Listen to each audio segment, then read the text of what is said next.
Oh, there she is. Anyways, fellas, this is it. This is the setup. I'm gonna show it off in 2 parts.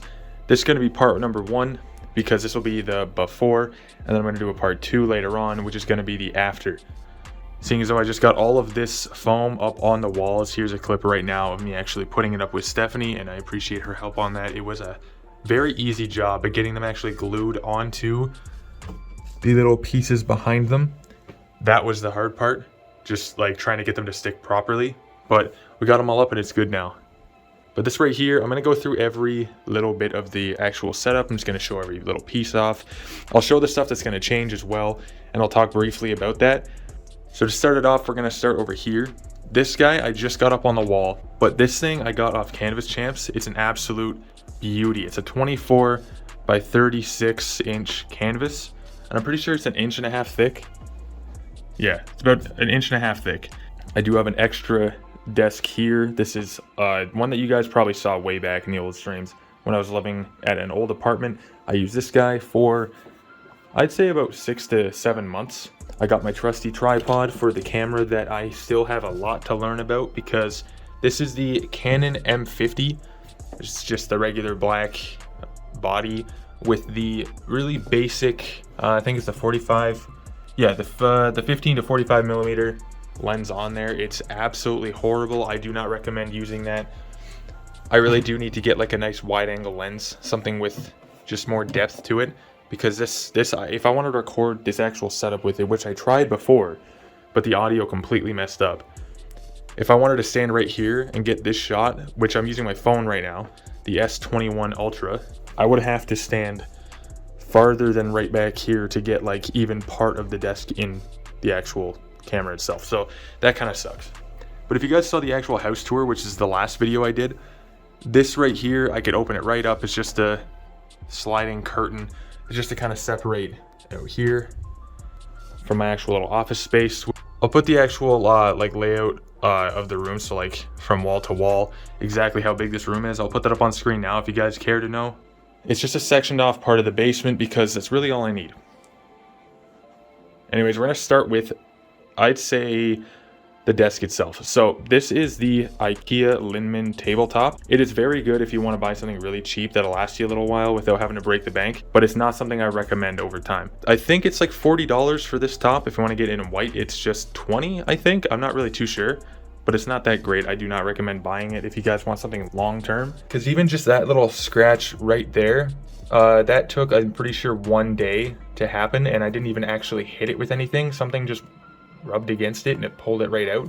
Same thing with this. I got it standing on the 2 Ideal legs from IKEA, as well as the IKEA Alex drawer. This drawer is absolutely beautiful. It has a solid amount of drawer space. It is actually very, very nice. It's got 3 really deep ones, 2 shallow ones at the top, but it sits high enough for this chair, but I'd really like it to sit a little bit higher, just because I'd like a chair that sits higher than this one in the future and actually has more support, feels nicer. Being the reason, oh yeah, wearing pajamas by the way. Reason being is I'm 6'2", 6'2" and a bit, not really too sure. But yeah, no, I don't like this chair at all. It's very small. Now, starting with the stuff on top of the desk, I have this beautiful Razer Goliath RGB mouse pad. It is absolutely beautiful. The RGB is like, I don't know, it's not something you need really, but once you have it, you can't get away from it. I might in the future get one that's just got a really cool design on it, but it has no lights, just so I can kind of swap back and forth. Mainly just to have the option to kind of go with a more minimal type setup later on. This was actually gifted to me by Stephanie for my birthday last year. So when I turned 22. But regardless, this was awesome, and I love her for it. This is actually, it's a beautiful mouse pad. It has a lot of cushion to it, like it's a thick mouse pad itself. It has rubber on the bottom, so it's very grippy, but it also doesn't pick up too much crap. Like over here, the powder from the actual G Fuel itself, that picks up a lot, but in general, this is a very good mouse pad. I do recommend it. And anything that I'm talking about in this video, I'll link down in the description below. Some may be an affiliate link, some might not. Going onto the mouse though, I have the Logitech G502 with no weights inside of it. I just don't see the reason to have any weights. It's already kind of a heavy mouse. In the future, if I did actually want to upgrade, I would go away from anything that has this rubber hex material, because it's not good at all. It picks up crap way too fast. I just cleaned this thing, I think like 2 weeks ago, and it's already picking up crap again. It's just any grime that you have on your fingers or any dust or anything at all. It'll kind of just form itself inside of it. Cleaning it takes pretty well like an hour of just picking at it, so that kind of sucks. We have the Hyperx Cooling Gel, really comfortable wrist rest here. It is actually probably the best thing I've ever used. It's not a very tight fit, so it moves very frequently. It doesn't really look the nicest like that.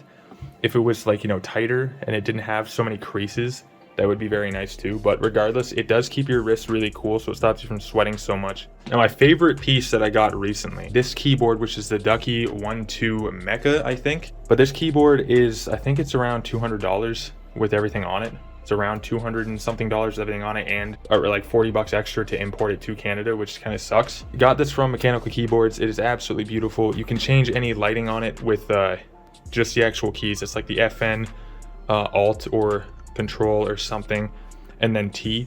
It is very nice. I love it a lot. It's got, I'm pretty sure, I can't remember what keys are in here actually. I'm gonna have to check that, but I'll give you a little one now. Very nice. All those custom keycaps, by the way, I ordered just hoping that they look nice, and some of them didn't even come in the actual size that I wanted them to. So you see that it goes dark blue, light blue, dark blue, light blue. I have this random one with, I don't even know what that says. 1962, it's a little white one there with different language on it, but then it's also got a kind of like a blue camo type design on the top of the space bar and the control over here, which I got that, and I'm not gonna lie, this was a stupid buy. This right here was $15, and including this little one here, but $15 was absolutely way overpriced, I think, because it just, I don't know, the quality of it's really nice and all, but it's a fucking space bar, man. Doesn't need to be that much. Going over to the other peripherals, I have this beautiful thing that I just got. I think it was left on top of something that I spilled on my desk, so it just got crap on the back of it. I don't know what the hell that is, but this is the Arctis 7 wireless and wired option as well. Like, it's just got, I don't know, it's everything you need. You can have it wireless with that little dongle back there. It's a little wireless receiver, which is very cool. It makes it a little Bluetooth bad boy, but it's very nice. It's got the headset inside of there. You can obviously pull that out, but they do sound pretty damn crisp. Now, when it comes to the actual monitors themselves, I do have an extra one in the back, which is just a really small, I think it was like a 24-inch, 22-inch BenQ, which is like 1080p monitor. But then this is the first one I actually purchased, and this one is the Acer Predator 1080p 144 hertz with 1 millisecond response time. Yeah, I think it's a 24-inch monitor. I have it standing this way because it's just nicer to have like two open windows here while I'm gaming on this bad boy. But I'll put the actual thing down in the description below if you guys want to buy that itself, because it is a really nice monitor. I don't use it as much compared to this new one I bought recently, but I'll go into that now. It's a ultra wide 1440p 1 millisecond response time. I'm pretty sure it's like a 120, it's 120 hertz, but regardless, this thing is nuts. The fact that it is ultra wide, it makes every game I play look absolutely incredible. It's really immersive. It just feels really unique when gaming on it. If you guys haven't ever gotten a curved monitor, or you've never had an ultra wide, or you've never had the actual two together, I really recommend it. I bought this thing at $700. Sadly, the next batch that they made was at $600. I missed out on that, I guess, but it's definitely worth it. If you guys are looking for a, I'd say budget ultra wide, then this is the one I recommend 100%. I took a very long time to figure out which one I wanted and landed on this guy. Really happy with it. Moving on to the actual PC, it is absolutely beautiful for the most part. I've had it for a couple years now. Yeah, it definitely does the job, and it doesn't always have issues, but for the most part, the actual fans rev up like crazy. The actual graphics card itself overheats way too much. The CPU just maxes out randomly throughout the day and just basically overheats to the point of where I'm scared it's gonna blow up. And some of the fans just stopped working recently too, which is like, it just randomly comes on and off. Like these two fans that I have inside of it in the front here, they randomly stop working. There's a lot of issues I have with this thing, including performance wise, that I just do not understand. It's got decent specs. I'll put those up right now. But The fact that it has the RTX 2070 i7 8700K processor, it's got 16 gigs of G.Skill Ripjaws RAM, it's got liquid cooling on the CPU, and then it's got some RGB fans just to make it look pretty. I don't know, it's got a lot of good stuff in there. I brought it to somebody and they said, no, it's working great. And then I brought it back the next day and all the problems I had just kind of came back again. So I just wasted money on getting it fixed. But regardless, I'm just trying to get an updated PC itself because I don't even like the case. The actual RAM doesn't have RGB on it. The actual graphics card itself is pretty damn good. The CPU, I think I just gotta fucking repaste it maybe. But I don't know. I'm probably gonna do a different build in the future and I'll make a video on it. And obviously the setup is not complete without some random items just stocked on a shelf right above me with a window that I don't even understand. They built a deck that covers anything you could have been able to see outside of this window. So now if I come down here, I just have a random window that I can see underneath the back deck. So I was like, okay, well, what am I gonna do with it? I'm gonna put random things up here. So I got some random IKEA stuff. World's Best Boss, that's not mine, that's Stephanie's. Those are mine. Stephanie bought me all of these for Christmas way back. I think it was like 3 years ago. This is Stephanie's little pop figure from The Purge. This is a Belschnickel from The Office. I don't know if you guys can see the lights at all, but it actually does light up. It's like a little snow globe. And then we got the little bobblehead right there of Deadpool. And then obviously the best of the best, we got the child with cup, little Grogu from The Mandalorian. But we got a whole bunch of stuff up there just to kind of make it feel more homey type setup in the office here. Because I do like having things to, I guess, personalize the setup. And if you guys don't remember, this is the Audio-Technica AT2020 with a pretty damn nice arm here, but the cord just looks disgusting going around that, so I do need to cable manage. And speaking of cable managing, I refuse to show you guys the interface until right now. I had to like grow the courage. Yes, it's bad back here, but this is the Behringer UM2 audio interface or whatever you want to call it. This is an interface, long story short. But look at the cords, dude. This is absolutely horrible. It's the worst thing I have going on in here. Look at this. I have a random cable tie here, but it's not even being used. I need to actually use them. So for the next setup, I'm going to have everything along this wall. My actual boom arm is going to come out right here. So I'm going to be talking into the acoustic panels.